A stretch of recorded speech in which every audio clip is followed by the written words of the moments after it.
반갑습니다. 성도 여러분. 명절 잘 보내셨습니까? 오늘도 하나님이 주신 아름다운 말씀으로 이 하루를 시작하는 새로운 날 되시기를 소망합니다. 자, 오늘 말씀은 마태복음 4장 12절에서 25절 말씀입니다. 예수께서 요한이 잡혔음을 들으시고 갈릴리로 물러가셨다가 나사렛을 떠나 스불론과 납달리 지경 해변에 있는 가버나움에 가서 사시니 이는 선지자 이사야를 통하여 하신 말씀을 이루려 하심이라. 일러스되 스불론 땅과 납달리 땅과 요단강 저편 해변길과 이방의 갈릴리여, 흑암에 앉은 백성이 큰 빛을 보았고 사망의 땅과 그늘에 앉은 자들에게 빛이 비치었도다 하였느니라. 이때부터 예수께서 비로소 전파하여 이르시되 회개하라, 천국이 가까이 왔느니라 하시더라. 갈릴리 해변에 다니시다가 두 형제 곧 베드로라 하는 시몬과 그의 형제 안드레가 바다에 금을 던지는 것을 보시니 그들은 어부라. 말씀하시되 나를 따라오라, 내가 너희를 사람을 낚는 어부가 되게 하리라 하시니 그들이 곧 그물을 버려두고 예수를 따르니라. 거기서 더 가시다가 다른 두 형제 곧 세베대의 아들 야고보와 그의 형제 요한이 그의 아버지 세베대와 함께 배에서 그물 깁는 것을 보시고 부르시니 그들이 곧 배와 아버지를 버려두고 예수를 따르니라. 예수께서 온 갈릴리에 두루 다니사 그들의 회당에서 가르치시며 천국 복음을 전파하시며 백성 중에 모든 병과 모든 약한 것을 고치시니 그의 소문이 온 수리아에 퍼진지라. 사람들이 모든 앓는 자 곧 각종 병에 걸려서 고통당하는 자, 귀신 들린 자, 간질하는 자, 중풍병자들을 데려오니 그들을 고치시더라. 갈릴리와 데가볼리와 예루살렘과 유대와 요단강 건너편에서 수많은 무리가 따르니라. 자, 오늘 말씀을 보면 세례 요한이 체포되는 이야기로부터 시작하고 있습니다. 예수님의 사역의 공생애가 세례 요한의 체포로부터 시작되는 것을 볼 수 있죠. 세례 요한이 와서 복음 사역을 선포하고 그 생명의 말씀을 던질 때 많은 사람들이 그에게 나와서 세례를 받고 마음의 준비가 되어졌습니다. 이 세례 요한의 사명은 주님이 오실 길을 예비하는 자였습니다. 한마디로 말해 마음밭을 준비하고 말씀이 뿌려지도록 사전 기경 작업을 하는 것이 세례 요한의 사명이었죠. 그러나 이제 본격적으로 씨를 뿌리는 일은 누가 하십니까? 우리 주님이 하시는 사역이죠. 오늘 본문에 보면 세례 요한의 체포 소식을 들은 우리 주님은 이제 본격적으로 사역을 시작하셨습니다. 주님의 사역은 세례 요한의 사역에 빈자리를 채우는 정도로 바톤을 이어받는 그 동격의 정도가 아니었습니다. 예수님은 세례 요한은 밭을 준비하는 사역이었다면, 밭을 가는 사역이었다면 거기에 씨를 뿌리고 생명이 움트도록 하는 2단계의 본격적 사역을 우리 주님께서 시작하신 것이죠. 어찌 보면 여러분, 이 말씀을 보면서 사역이 쭉 이어지는 것이 자연스럽게 보이지만 여러분, 한번 개인적으로 한번 생각해 보십시오. 나도 목사고 그도 목사이고, 나도 선교사고 그도 선교사인데 내가 사역하는 그곳에서 저 A라는 선교사님이 체포되어져 버렸습니다. 그리고 예수 믿는 자를 다 잡으려고 혈안이 되어 있다면 여러분, B 선교사인 나는 어떤 마음이겠습니까? 위축되고 마음에 불안감이 생기는 건 자연스러운 일이겠지요. 그렇지만 오늘 우리 주님을 보십시오.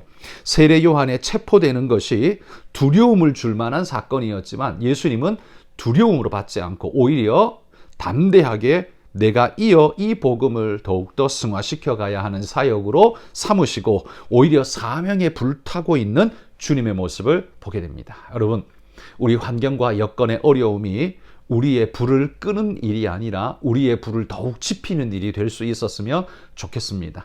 그리스도인의 삶이 여러 환경과 여건의 악함이 있지만, 힘든 일이 있지만, 그러나 그 어려운 일이 우리 복음의 불길을 꺼지게 할 수는 없습니다. 하나님의 주신 생명의 복음 불길이 여러분, 세례 요한이 체포되어지지만 예수님이 더 왕성하게 하시는 것처럼 내 주변의 환경이 어려워질지라도 내가 더욱더 왕성하게 주님의 사역을 감당해가는 사명에 불타는 그런 믿음의 일꾼들이 되시기를 소망합니다. 여건이 어려워서, 상황이 좀 안 좋으니까, 힘들고 어려워서 라는 조건이 내 행동에 제약을 주는 조건이 아니라 오히려 내 마음속에 더 불을 지피는 그런 조건이 될 수 있도록 여러분, 복음에 불타오르는 우리 성도님들이 되시기를 소망합니다. 두 번째 사건은요, 오늘 세례 요한이 이 사명의 사건을 시작함에도 불구하고 우리 주님께서는 그의 체포와 함께 새로 시작했지만 그러나 그 복음의 메시지는 변하지 않았다라는 것이 분명한 사실이죠. 복음 메시지는요, 사람이 바뀐다고 해서 바뀌는 일이 아닙니다. 왜냐하면 이 복음 메시지는 그 사람의 메시지가 아니기 때문입니다. 만약에 그 사람의 메시지라면, 그 사람이 체포되고 그 사람이 죽는다면 이 메시지는 없어져야 하고 사라져야 하고 다음 사람은 다른 메시지가 와야 정상입니다. 그런데 복음 메시지는 어떻습니까? 세례 요한이 죽었다고 해서 없어지지 않습니다. 예수님이 십자가에 달려 돌아가셨다고 해서 제자들의 메시지가 바뀌지 않았습니다. 계속해서 동일한 메시지가 지속됩니다. 이유가 뭐겠습니까? 왜냐하면 그 사람의 메시지가 아니기 때문입니다. 이 메시지를 주신 분은 우리 하나님이시기 때문에 그 주신 하나님이 바뀌시지 않는 한 이 메시지는 바뀌지 않습니다. 예를 들면 여러분, 목회를 하던 목사님이 은퇴를 하시면 후임 목사님이 이어받아서 다음 사역을 이어갑니다. 그런데도 불구하고 이전 목사님의 메시지나 이후 목사님의 메시지나 색깔이 약간 달라질 수는 있어도 말씀의 핵심 메시지는 변함이 없이 동일합니다. 왜겠습니까? 사람이 그걸 양념을 좀 더 진하게 할 수도 있고, 누구는 간장 베이스 양념을 할 수 있고, 누구는 고추장 베이스의 양념을 해서 반찬이 달라질 수 있지만 여러분, 그 메인의 재료는 똑같다는 겁니다. 그러니까 말씀을 비유하자면 그렇다는 거예요. 그래서 이 메시지가 원로 목사님 때 전하는 메시지와 지금 담임 목사님이 전하는 메시지, 그리고 나중에 오게 될 후임 목사님이 전하는 메시지가 확 달라지는 게 아니라는 말입니다. 메시지의 뼈대는 늘 동일합니다. 왜입니까? 왜냐하면 그 메시지의 주인은 그 사람들이 아니라 하나님이시기 때문입니다. 그래서 세례 요한에서 예수님으로 바뀌었지만 그 메시지는 바뀌지 않는다는 겁니다. 여러분, 우리 부모 세대의 복음 전하는 내용이나 우리 세대의 복음 전하는 내용이나 그리고 우리 세대의 구원받는 방식이나 다음 세대의 구원받을 방식이나 동일할 수밖에 없습니다. 그건 말씀으로, 성령으로만 되는 일이죠. 이건 시대가 바뀌고 사람이 바뀐다고 바뀔 수 있는 일이 아닙니다. 주인이 바뀌지 않는 한 절대로 바뀌지 않습니다. 오늘 세례 요한이 가고 예수님이 오시지만 메시지는 동일하고 그 사명은 동일하다는 걸 우리가 보면서 여러분, 사람이 오고 가도 우리에게 주어진 메시지는 동일합니다. 동일하고도 영원한 말씀을 나는 전합니다. 여러분, 이런 마음으로 우리의 전하는 이 바톤을 잘 이어받아서 또 다음 사람에게 잘 이어주는 믿음의 일꾼들이 되시기를 소망합니다. 그리고 마지막 세 번째는요, 오늘 메시지에 보면 예수님께서 제자들을 세우는 말씀이 나오고 있는 것을 보게 됩니다. 18절부터 보면 예수님이 제자들을 세우시죠. 그런데 베드로, 안드레, 야고보, 요한 이렇게 12제자를 세워 가시는데 이 메시지는 우리에게 뭘 줄까요? 여러분, 주님은요, 믿음의 계대를 이어가는 사역을 중요하게 세우시고 제자를 세우셨다는 겁니다. 이 말은 곧 우리에게도 우리의 복음 전하는 것도 우리의 해야 할 사명이지만 우리의 사명 중에 중요한 것 또 한 가지는 계대를 이어가는 복음 일꾼을 세워내는 것. 여러분, 이게 바로 우리의 중요한 사명이라는 걸 잊지 말아야 합니다. 우리 주님도요, 당신의 사역으로 끝내는 게 아니라 제자들을 세워서 그 사역을 이어가게 하셨습니다. 마찬가지 우리도 우리의 사역으로 끝나는 것이 아니라 우리의 다음 세대가 이 복음의 바톤을 이어받아서 계속적으로 주님 오실 때까지 이 사명 이어갈 수 있도록 도와야 하는 것. 여러분, 이건 매우 중요한 일이라고 확신합니다. 여러분, 우리가 주님 안에서 이 귀하고 아름다운 은혜의 메시지를 전하고 생명의 역사를 이룸으로써 하늘의 귀한 구원의 복음을 이어서 계대를 이어서 복음이 계속되어질 수 있도록 여러분 이 릴레이의 사명을 놓지 않는 자가 되게 해달라고 기도하시기 바랍니다. 무엇보다 여러분 우리의 자녀가 우리의 믿음의 계보를 이어갈 수 있도록 우리 가정 안에서 먼저 기도했으면 좋겠습니다. 남을 구원하고 남이 우리의 바톤을 이어가는 것도 아주 훌륭한 일이지만 내 자식이 이 믿음의 계보를 이어가는 것이야말로 가장 귀중한 일이라고 생각합니다. 내 자녀가 이 믿음의 계보를 끊지 않도록 계속해서 이어갈 수 있도록 여러분의 자녀가 이 믿음의 계보를 이어가도록 하나님 우리 자녀에게 믿음 주시고 힘 주시고 능력 주시고 복음의 말씀에 깨달음 받고 기쁨 얻고 믿음의 사역 감당하는 자가 되게 해달라고 여러분 우리는 늘 기도해야 할 줄 믿습니다. 주님도 제자를 세우셨습니다.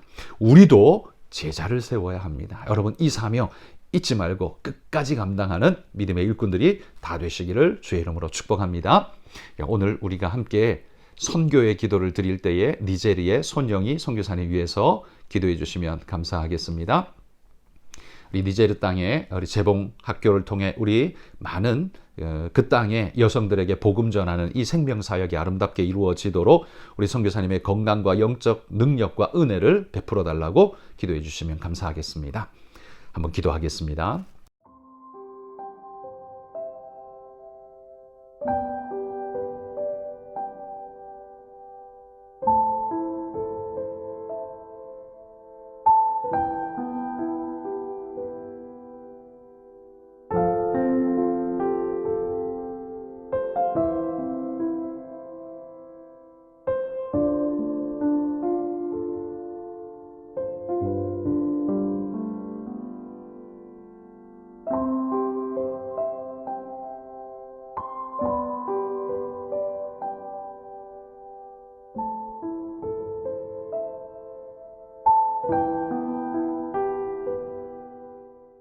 하나님 감사합니다. 오늘도 주님의 베푸시는 귀한 은혜를 쫓아 주님 앞에 섭니다. 오늘 말씀처럼 하나님 어떤 어려움이 있어도 그 믿음의 계보를 이어가는 우리가 되게 해 주옵소서. 세례 요한이 가고 예수님이 오셨어도 복음의 메시지는 변함이 없었던 것은 이 메시지가 바로 하나님이 주신 메시지이기 때문입니다. 우리가 오고 또 우리가 가더라도 그 복음의 메시지는 변함이 없을 줄 믿습니다. 하나님이 이런 영적 계보가 이어져 갈 수 있도록 우리 모두가 사명에 입각한 삶을 살 수 있도록 우리 성도들을 붙잡아 주시고 오늘 하루도 우리의 살아가는 삶이 하나님의 기쁨, 하나님의 능력으로 감당하는 믿음의 삶이 되도록 하나님 축복하여 주옵소서. 감사드리며 예수님 이름으로 기도합니다. 아멘.